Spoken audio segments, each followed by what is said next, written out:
last night, the president tweeted out some fake videos, one of which was labeled manipulated media by Twitter.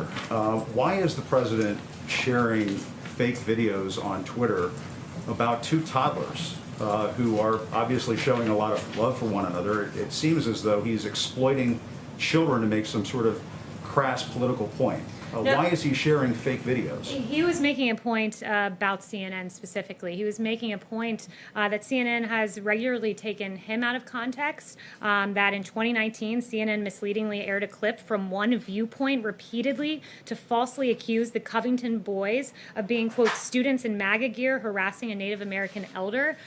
That's a harassing video, a misleading video about children that had really grave consequences for their future. So you're saying it's okay to exploit two toddlers hugging one another on a sidewalk to make some sort of political point. As you know, the president has described members of the press as fake news during the course of this administration. When you share fake videos like that, doesn't that make you fake news? I think the president was making a satirical point that was quite funny if you go and actually watch the video. I think he was making a satire. The point is it was a play on CNN repeatedly taking the president out of context. Like the time when you guys had a chyron that read, "Trump slammed some illegal immigrants, they're animals." Well, guess what? The people he called animals were MS-13 illegal immigrants who regularly mutilate people in this country. Those things are entirely misleading. You don't mind pointing out the president has referred to some Mexican immigrants as rapists. He has tried to pass a Muslim ban in this country. He has described black NFL players as sons of bitches if they take a knee during a football game. That's an absurd attempt to justify the misleading headlines that are regularly on your network. Like I was just walking in, watching CNN as they lauded the quote rallies in the streets. Are you saying that the president gotta let me finish, Jim. This isn't a cable news segment. I'm answering your question right now from the White House podium. The media has never called it the Kung flu. Calling it the Chinese coronavirus and calling it the Kung flu are very different.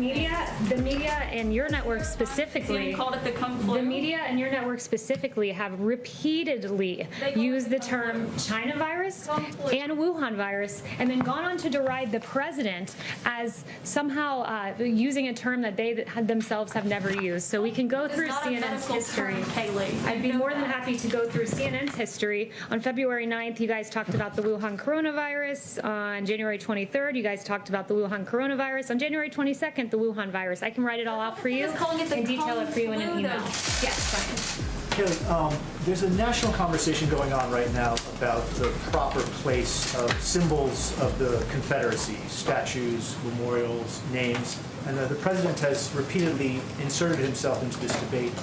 And I think a lot of people are trying to understand what his view of memorializing the Confederacy is and the proper place of the Confederate flag. So a couple questions. One, does President Trump believe that it was a good thing that the South lost the Civil War?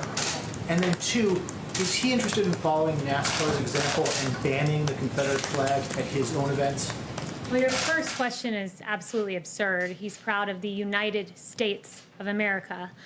Second, with regard to our statues, Americans oppose tearing down our statues. There's a Harvard-Harris poll released just last week that shows 60% of respondents said the statues should remain, and 71% said local governments should block groups from physically destroying the statues. So he stands on the side of preserving our history. Today, the president encouraged Americans not to buy Goodyear tires, suggesting that they had a ban on MAGA hats, but it appears that their policy is just a ban on political speech. It's pretty common for most companies. So why is the president retaliating against a private company for their dress code and potentially jeopardizing American jobs? So Goodyear needs to come out and clarify their policy. There was an image.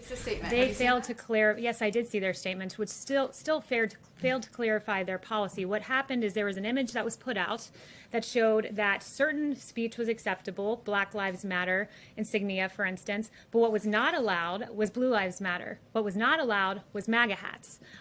What was clearly targeted was a certain ideology. They have not denied that that image was presented at one of their facilities, and they need to come out. Racial equality, racial justice, that is okay, but not political speech. That's pretty standard across the board right now. That's not that unusual. Did the president even reach out to Goodyear before he tweeted? They came out and said equity issues. As far as I'm concerned, Blue Lives Matter is an equity issue. There have been police officers across this country that have been targeted because they wear the badge. Look no further than Dallas, where 5 police officers died.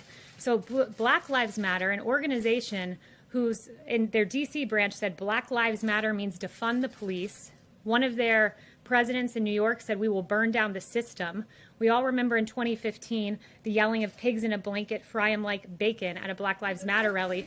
That speech is allowed, but Blue Lives Matter is not allowed. And I will stand at this podium and say Blue Lives Matter is an equity issue, and Goodyear needs to come out and acknowledge that. And you made a comment, I believe, on Fox, in which you said President Trump will not allow the coronavirus to come to this country. Given what has happened since then, obviously, would you like to take that back? Well, first, let me note, I was asked a question on Fox Business about the president's travel restrictions. I noted what was the intent behind those travel restrictions, which is we will not see the coronavirus come here. We will not see terrorism come here, referring to an earlier set of travel restrictions. I guess I would turn the question back on the media and ask similar questions. Does Vox want to take back that they proclaim that the coronavirus would not be a deadly pandemic?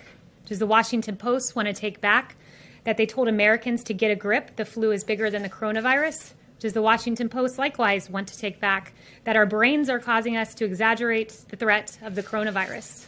Does the New York Times want to take back that fear of the virus may be spreading faster than the virus itself? Does NPR want to take back that the flu was a much bigger threat than the coronavirus?